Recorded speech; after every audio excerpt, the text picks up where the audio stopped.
The same way Joe Milton did that backflip, that's how I'm feeling right now. Guys, 10 takeaways from the Cowboys week 3 of OTAs.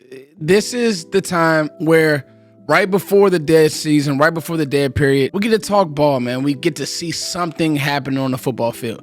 And I'm going to tell you guys, like I tell you guys every week, anything happening on the football field, Foots is going to talk about it. Foots is going to try to make it make sense. And I got to be honest with you, talking with John Machota tonight, him saying that Joe Milton looks the part. You never really heard that about Trey Lance. Let's be honest. We tried to make it all make sense. We tried to talk our way through. Trey Lance could do some things, but then there were reports that, let's be honest, he's struggling at camp. He's not really playing clean. He's not getting through progressions. They're kind of helping him ease through this process of going from the Niners to the Cowboys. There's none of that with Joe Milton. Now, the full experience was on display today because, John Machota said it, Nick Harris said it, a few other of the Cowboys reporters said it. Like, listen, Joe threw a bomb to Jalen Brooks, and he also threw a pick 6 to Damone Clark. Like, some of that's going to happen. He's learning a new scheme. But the reason why I'm so excited is because, bro, at the end of the day, I feel like if Dak gets hurt, this season is not railroaded. That's my biggest point when it comes to Joe Milton.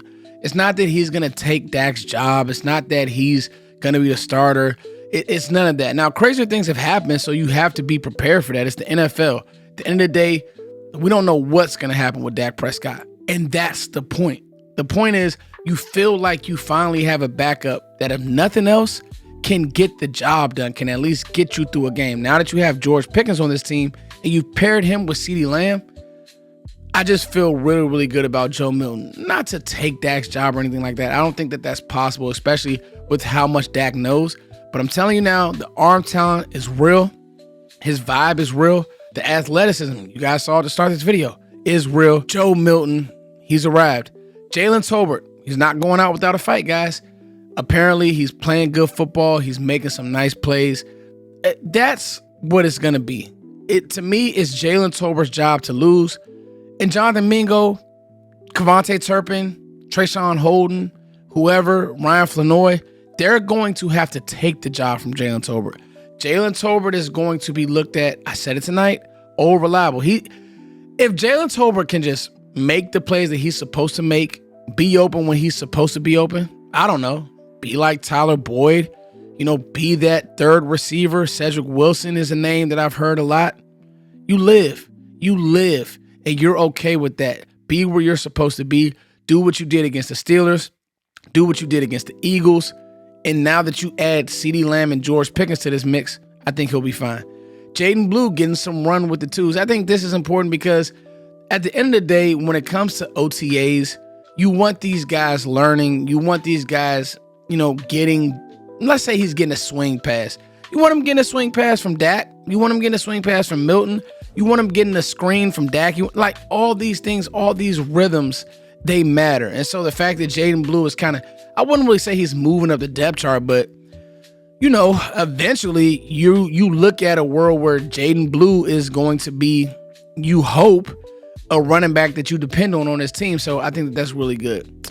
Number 4, this one is interesting because it wasn't about something that Kyrie Elam did today, but he has been making plays. He has had breakups, and Brian Schottenheimer said this much, and he took it a step further to say, listen, when we've timed Kyrie Elam running around out there, covering, he's been one of the fastest players.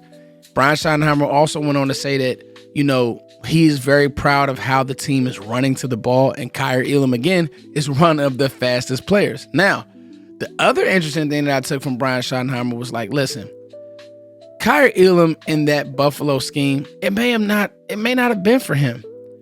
But in Dallas, with our staff, and he keeps putting it back on his staff. The staff. It's your job to get these guys better. It's your job to have these guys prepared. It's your job to bring energy. With him saying all these things, and with Kyrie Elam winning over the staff, man, I know that we may want Jalen Ramsey, and I know there are people, man, Kyrie Elam can't play. That's not what Brian Schottenheimer's telling us, and we just have to see it, and we'll see it in training camp. But so far, so good for Kyrie Elam. Dak to Pickens. Guys, Dak throwing a touchdown to George Pickens, I'll always report it on this channel. I just will. I mean, listen, we did not have George Pickens on this team. So the fact that, he's on this team, he's making plays, I'm going to talk about it.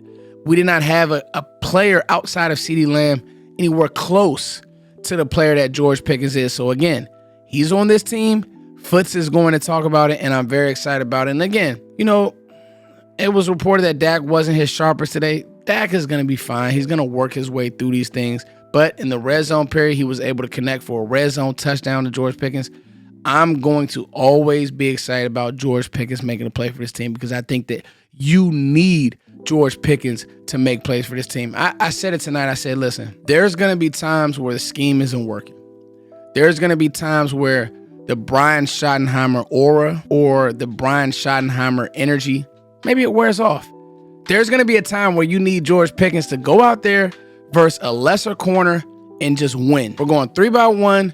You're the single receiver side. You're the playmaker side, Pickens. Go win. We got CeeDee tucked in the slot, so they have everything over top of CeeDee. Go win, Pickens. And he's going to do that. So every time I get on this channel, I'm going to talk about George Pickens making a play.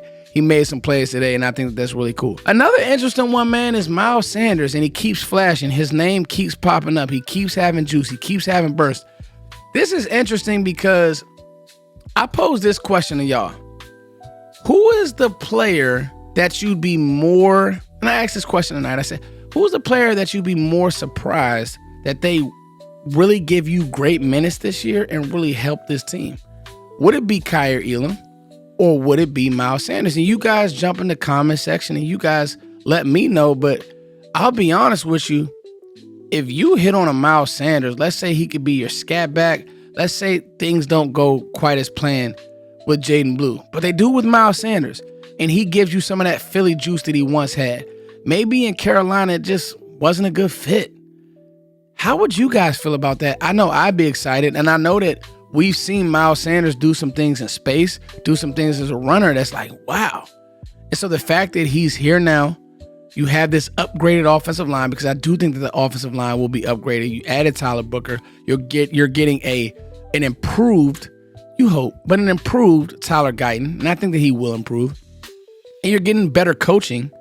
What if Miles Sanders could be that running back that's like, hey, don't forget about me? I don't know. I'm excited to hear about Miles Sanders more, and I'm excited that I am hearing about Miles Sanders. Number 7, Traeshon Holden, just getting his name called. It was reported by Nick Harris. He's a receiver to watch, and I kind of said this much. He has a grit about him. He knows how to get in the windows. Now, obviously, with George Pickens coming through the doors, reps are going to be limited for those guys on the back end. But at the end of the day, you want to be remembered, even if it's OTAs. Shout out to Traeshon Holden. Number 8, this one is pretty cool for me. I love how convicted Brian Schottenheimer is about energy. He had a quote today and it talked about Pete Carroll, and he said, man, this guy's 70 years old and he has more energy than me. I believe that it's the coach's responsibility first and foremost to create a great practice environment. What do I mean by that? If we don't have energy and we're not into it and we're not running around and we're not talking, then the players aren't going to be able to do that, because they're going to follow our lead. And when we show them that we're going to let our personality shine and we're going to be who we are and be joyful out of practice, then they're going to do that. And I think what I would say reminded me of that, and what I really fell for that, was my years in Seattle. I remember Pete being, sorry Pete if I'm wrong, 72 or 1 at the time, and him running around the practice field with more energy than me. He believes in creating energy, and that will create the football team. And I can't say that I disagree. If we don't have good energy, the players won't have good energy. If we aren't talking, popping our pop, the players won't. Guys, that's football at the end of the day. We want to create our own energy. Yes, you want to have the speakers going, and yes, you need Michael Irvin to do the montage of getting people hyped. But at what point will these players say, you know what, I'm that, and we're going to pop our pop? Not this stuffy, everybody sit at AT&T Stadium in the stands and eat popcorn and go get a hot dog. No, man. Energy. when you're in Seattle, the 12s, it's a real thing. He's creating that type of vibe. Now, he has to stay under control. He's a play caller, those types of things. But at practice, he wants those guys up. He wants the coaches coaching them a certain way. And I can't say that he's wrong. And I actually agree. And I love that Brian Schottenheimer is leaning into this. And it's the same message over and over again. Nothing's changed. Michael Irvin said this much. You know, a lot of my friends have done content on that. To me, that's what it's about. Staying the same, be who you are. If energy is what you believe in it. You know what I mean? He said it. Listen, I'm not going to coach like my dad coached because it's 2025. We got to reach these guys in different ways. I think that he's doing a great job so far. Number 9, number 10 are really, really cool for me because I am so excited about Donovan Ezraku, where I wasn't so high on Tyler Booker, and I'm happy that we do have Tyler Booker, especially seeing that we brought in Pickens. Donovan Ezraku and Tyler Booker are getting reps with the ones. With Micah Parsons being out, and we'll talk about Micah Parsons in a second, I just like they're getting reps with the ones. Get out there, get on an NFL field with NFL guys, and let me see what you look like running around. Shout out to both of the rookies being able to get on the field early. And Micah Parsons, he kills any bad energy with this tweet right here. He's basically telling everybody, I will be at minicamp. I'm not playing that. I have a team that I owe, and I need to learn this defense. I will be at minicamp. That's what you want to hear from Micah Parsons. I respect that. That's the direct-to-consumer vibe. That's, for everybody, oh, why does Micah tweet so much? Oh, why does he have this podcast? Listen. I like a player being able to say, you know what? I'm taking it to my own hands. I'm going to tell you guys what it is. And you know why Micah can do this? You know why he's allowed to take trips? You know why that him and Brian Schottenheimer have to kind of meet in the middle? You know why? Because Micah came in the league as an all-pro. He's earned it. He has. It is what it is. Jimmy Johnson said it best. Listen, Michael Irvin can do coke, sleep, be late because Michael Irvin is Michael Irvin. It is what it is. Like, to think that you're going to coach every player the same, that's not real.